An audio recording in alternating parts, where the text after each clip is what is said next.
What's up guys, this is TCG Sam here, and in today's video, I'm gonna do some test hands with the budget pure Shaddoll deck list that I shared a bit earlier this week. And I just want to show you guys that the deck is still relatively consistent, even though, of course, you're playing a budget version. And I'm just gonna show you guys, yeah, this deck can compete with the meta, even though it's like, like how, I don't know how much less. Maybe like less than a tenth of the price of a meta deck right now. Like honestly, this deck is so cheap. But yeah, anyways, I'm finished shuffling up, and we're gonna do two going first test hands, one going second test hand, as usual for test hand videos. So yeah, to begin, let's draw 5. So next draw. Alright, so our starting hand is Mathematician, Reshaddoll, Effect Veiler, Reshaddoll. So this hand is a little interesting because of the Shaddoll fusion. So Shaddoll fusion actually requires you to equip this to a Shaddoll monster on the field. So like that means we're gonna have to normal summon our Shaddoll Wendy here and actually use Shaddoll to fuse her away. That means we can't normal summon our Mathematician, which is just a little unfortunate. It's the kind of the downside of this, because like it kind of conflicts with like Mathematician or normal summon. But I mean, I feel I don't want to risk Mathematician sending Beast to draw something and then just not drawing any fusion spells. So I think our play kind of has to be Shaddoll fusioning away the Reshaddoll Wendy.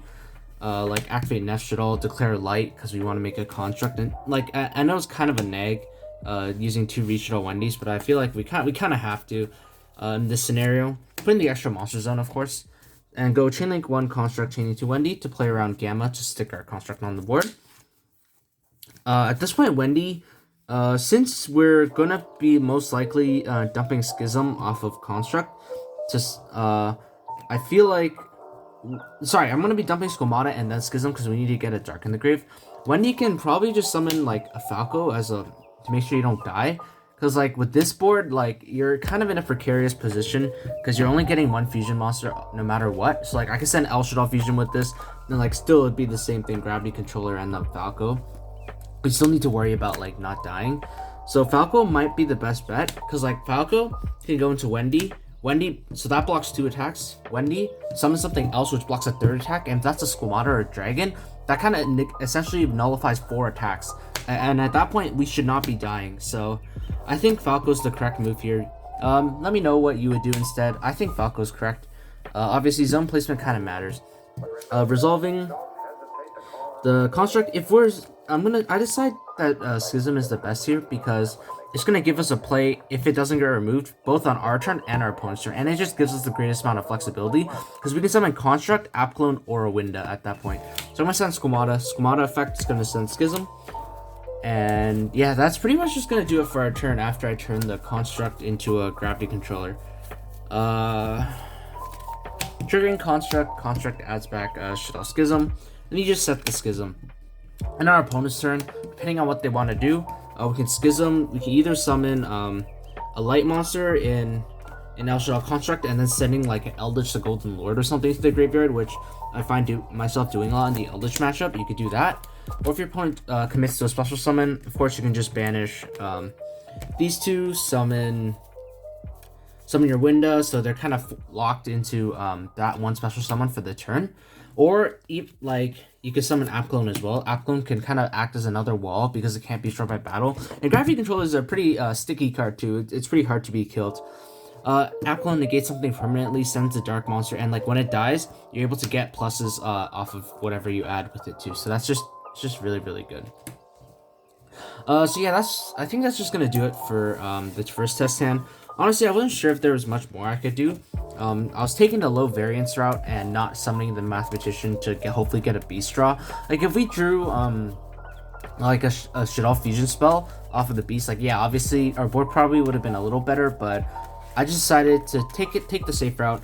Show you guys why I play Shaddoll fusion actually for situations like that. Like Shaddoll was pretty good. It acted like the fusion spell we needed, and it got us into a construct, which was super huge. So yeah, I'm just gonna finish shuffling up, and we're gonna go into our second test hand.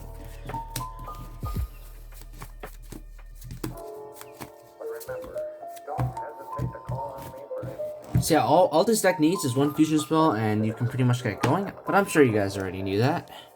We have Veiler, Hedgehog, Super Poly, Veiler, Resh. So unfortunately, with the budget build, there are gonna be times like this where your hand isn't really the greatest. It's not much you can really do about it. Super Polys are quote-unquote fusion spell, but it's not really that good. Honestly, I just set a Hedgehog, set Resh, set Super Poly. Hopefully they play like any light or dark deck. But, like, assuming on our opponent's turn we can Super Poly away, discarding Veiler, fusing away the Hedgehog and one of our opponent's monsters. Let's say, so depending on the scenario, let's say if we have a Construct, we can stick the Construct on board. Construct effect can like send whatever. You can send like a Reshaddoll Wendy summoning a Falco to not die. You can summon a Beast to like dig deeper into your deck. And like if our opponent's playing a control matchup, that's fine. We just need to survive this turn, and we'll be able to do stuff next turn. But like, even if we even at the worst case scenario, with Construct, you can just send like a Shaddoll fusion card. You can send like Shaddoll fusion. When it dies, you add it back, and then you can rest Shaddoll it back in the end phase, sending something else like a Wendy or whatever. So it's not even that bad. But like, assuming our opponent like just plays a dark deck, we can just stick a window. Obviously, window super powerful floodgate, as you all know. Shaddoll Hedgehog's gonna get a search no matter what. Like that applied in last hand too. Sorry, I forgot to mention that. You add like a Squamata because Squamata is probably the best one. And then Winda, like if they kill Winda, you can just rush it all back to Winda during main phase 2 when they have no battle phase. So that's probably gonna stall them out enough for a turn. And then on your turn, like depending on what you draw, like I'm gonna shuffle, see what we can draw. Hopefully we can draw like a fusion spell we'd be able to combo off. Because like I assume we'd be able to use a Veiler in our hand to kind of stop them as well. Draw a card. Mothman's like Mothman, you can with the Winda's a little iffy. We'd probably want to summon the Winda up here if it didn't get killed. But since we brought it back with Resh, we kind of just had to put it here. Can danger Mothman for like maybe we'll be able to get something, but I mean either way we can just kind of normal it. We can make our Link 2 into like a Cross Sheep or something. Winda grabs back Resh, and like now you can just kind of loop Winda and Resh, because you can set Resh summon Winda, effect the Cross Sheep just gets you an extra monster for free. So like this way it's harder for you to die, and like you can just keep looping your fusion. So if you're playing against a control deck, this should actually not be too bad. Unfortunately, if you're playing against a combo deck, depending on how hard the Winda hit them, you may or may not be dead at this point. But yeah, nothing we can really do there. We didn't draw a fusion spell other than Super Poly. But now finally for our going second test hand, let's see if we can break an opponent's board. I'm gonna assume it's gonna be like Anaconda, Dragoon, like a very simple one negate with Dragoon board, because that's you're gonna be seeing that a lot. So you may call me optimistic for only facing that one interruption, but like let's just say they summon Dragoon, which is gonna be a big problem that a lot of decks need to deal with this format. So gotta make sure our deck is ready for that. And yeah, let's see how well we can deal with just a single Dragoon with Anaconda. Alright, starting off with our 5-card hand. We don't open Veiler, so drawing for turn. Draw Nef Shaddoll Fusion. This is actually not terrible, because we have a way to out the Dragoon in Super Poly. We don't really even need the Mothman to trigger our Shaddoll effect, so we can kind of just allure it off and see what we get. Pretty sure no one's gonna beat negating an allure, so draw 2. Allure and Mothman and Beast. It's not super great actually, but we can get rid of the Mothman. We can just like allure again, just to know what like the cards we have access to. Draw another Super Poly, draw Squamata, which is a lot better, so we can get rid of a Beast. Now at this point, we can just Super Poly away our opponent's Anaconda and Dragoon. Summoning Starving Venom. This is like a really budget out Dragoon, which is really good because it also works well with the other Shaddoll cards. So Starving Venom, you can use this effect to gain special summon monsters attack, kind of baiting out another negation if we need to. But at this point we can I'd actually normal summon the Squamata, because it's the biggest one if somehow Nef Shaddoll Fusion gets stopped. So like I Nef Shaddoll, equip the Squamata, declare light. Squamata, depending on the matchup, let's say we're facing up against something that's not Graveyard Reliant, I definitely use the Beast and save this for like an El Shaddoll Fusion play, or setting it as a recovery play. But like if we're playing against like a Graveyard deck like Eldritch, we can definitely just fuse these two away. Like I'm just gonna use the example where I fuse away the Beast, declare light on Squamata, summon our construct in the extra monster zone. We go chain link 1 beast because we want to thin out our deck of all the Shaddoll cards. Chain link 2 construct, chain link 3 schemata. So now at this point, if they have another extra deck monster, you can send Shaddoll fusion and just kind of plus with it by adding it back. But I'm not gonna be super optimistic. I'm gonna assume we cleared their whole board of monsters, like they just and a dragoon passed. So we're gonna be sending. So here you can actually do quite a bit of things. You could do the you could just send Wendy set something as a play for next turn and kind of just control the game from here, which I think is the best play because on the board it's gonna be kind of hard to OTK them. Like if you wanted, if you were 100% sure they had like no way to stop you, you can dump El Shaddoll fusion and core off the other one, add back El Shaddoll fusion, battle phase 2828, so that's 5600 damage. In the battle phase, activate El Shaddoll fusion away these two. You can summon Outglow and just swing for game. So like that's only if you're 100% sure your opponent has like nothing to stop you.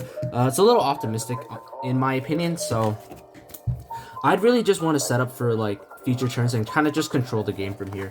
So I definitely send Schism because Schism is just acts as such a good control card. Schemata can send anything you want really. Probably a Wendy is best in my opinion. Wendy, either summon a Falco to give you more resources, or you like summon a beast to kind of force yourself to. Oh, we ran out of beast, but like you can summon. In this case, it'd probably just be a Falco. Then I summon a Falco face down. You could also, instead of Falco, instead of Schism, you could also send El Shaddoll fusion.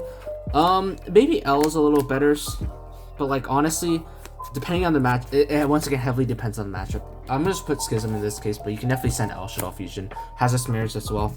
Battle phase, swing for 56. Main phase 2, turn this into a gravity controller effect. It's gonna add back Schism. And at this point, you can just set the Schism and kind of control the game from here because in your graveyard, you have access to any fusion monster in your extra deck, pretty much that, other than Shekinaga, of course. You can summon another construct, send a light. You can summon Apolone, negate something, send a dark, or you could just summon a winda and send a dark and kind of just lock out your opponent from there. So yeah, at this point, we should be we definitely pretty much took control of the game because Starving Venom Fusion Dragon also acts as a kind of a floater where it just kind of blows up your opponent's whole board if they kill us. So you don't have to waste resources getting rid of this big beater that actually does something on the board too. And like, of course, they're dealing with all your Shaddoll cards as well that like floats. Like when this dies, you grab a Nefshell back on your turn. You have another fusion play. It's just incredible, really. Like even though our hand was a little awkward with like double Allure and like double Super Poly, we're still able to do quite a bit with the hand. So yeah, hopefully I was able to show you guys what this deck can actually do. Please tell me what you guys thought about it in the comments below. Let me know if you like this type of video, and please remember to leave a like and subscribe because it really helps keep me motivated to keep posting content like this in the future. And once again, I just want to thank you guys so much for watching, and I will see you guys soon. If you guys want the cheapest Yugioh cards on the market in Canadian dollars with free shipping to Canada, then be sure to check out my eBay page in the description below.